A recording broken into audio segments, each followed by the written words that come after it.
What's going on over Only Sports? Back with another video. And in this video, I'm going to be talking about the New York Giants' future.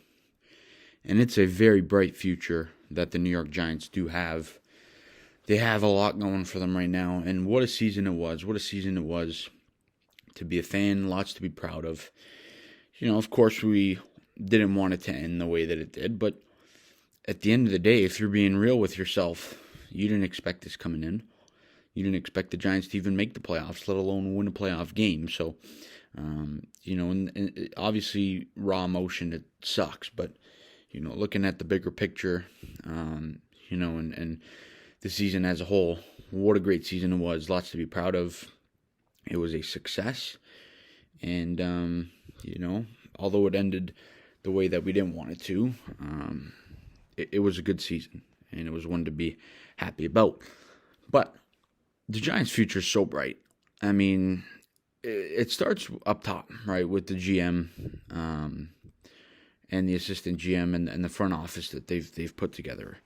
Of course, Joe Schoen, Brandon Brown, these guys up top, they know what they're doing, right? I think something that really pops out to me is, and not necessarily, from a fan perspective, it's like, it's not the exciting move, but it's the right one for the team long term. We're at the deadline where the Giants could have added somebody, maybe traded for a Jerry Jeudy or, DJ Moore, or someone on the market and give up a lot of draft capital. They said, hold on a second, this isn't necessarily where we should be going, right? We shouldn't be heading in the direction of, trading all this draft capital to try and make a push for the playoffs, and make a kind of desperation type move with a season that, for a team that kind of has a closing window. Our window is opening, and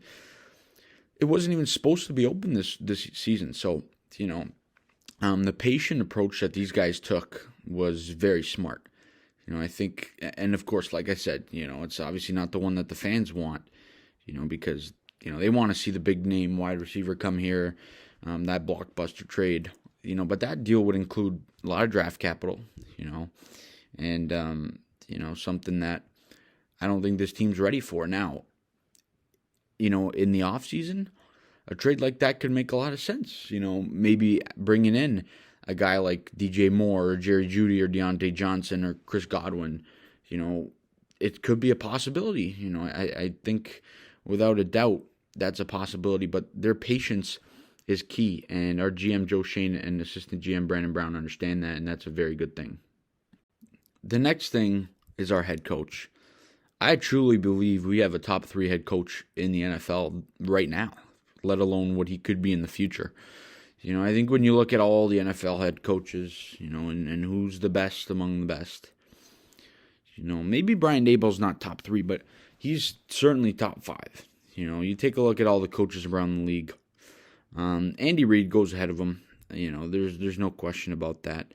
Kyle Shanahan probably goes ahead of him as well. He's a really good, he's a great coach.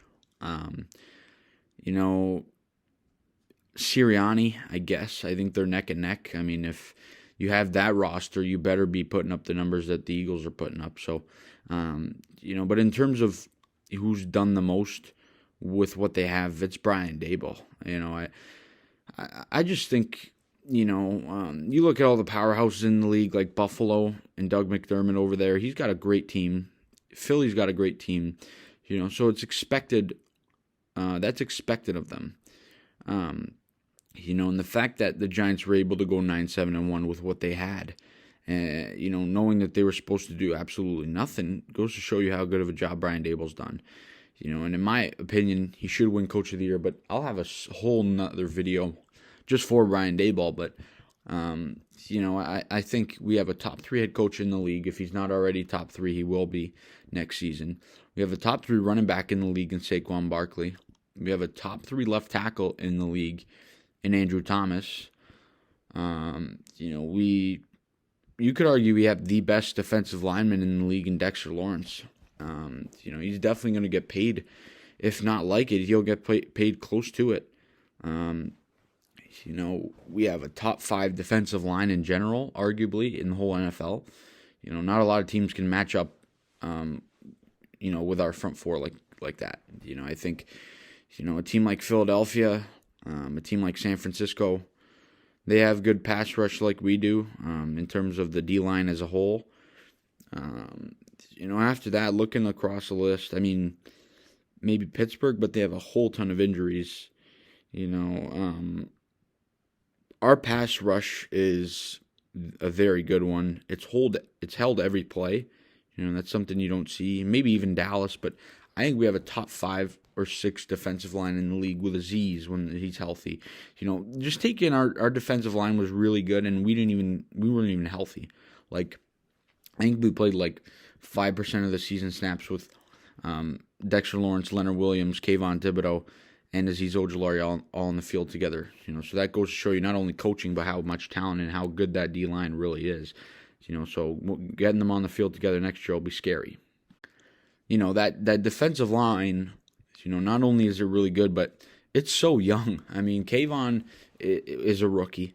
Azeez is a second-year guy, who had 5.5 sacks in 6 games. Dexter Lawrence, is... he's going to be playing on the 5th year next year, but they'll probably extend him even longer. I don't think they have a choice but to do so. So our 2 edge positions are locked up for a long time. McKinney is really good in the secondary. We have a bookend tackle who's going to grow in Evan Neal. It wasn't a great season for him, but he's going to get better. We have good pieces in place here. And it's going to take time for these guys to all click and gel and be top 3 to 5 at their position, but it will get there. We also have a really good quarterback, and I don't think people understand, how good Daniel Jones really is. He was really impressive. He was really good, But again, we'll have more videos on Jones, throughout the offseason. Just so many videos upcoming. So stay tuned and subscribe, to keep locked in on that. But we also have a lot of draft capital, and we have money to spend. Not that we're going to spend it. Joe Schoen already said yesterday that, if you go in knowing and wanting free agents, you're going to overspend. So they're going to have a limit on each guy and what they want to pay, and they're not going to exceed that. And I think that's a very smart approach. But we do have some money in terms of cap. So this team's really set up well. We have a very bright future, and if not next year, in 2024, we'll be contending for Super Bowls. And honestly, I think we're going to be a team that next year could contend for a Super Bowl, although we won't be a sexy name or team. No one really will think we're a contender, but we will be. I think we finished in the top 8 this year in the divisional round, and another year, here will, only let us grow and allow us to continue to grow, and it's just going to be really great. And I think this team has, it's only up from here. And, the future is really bright here in New York Giants land. But, guys, that is all I got in this video. You guys let me know down in the comment section your thoughts on the New York Giants future. It's so bright. You guys let me know all that good stuff down in the comment section. As always, please leave a like on the video. Subscribe to the channel if you guys are new. We'll see you guys all in the next video. And, as always, let's go Giants.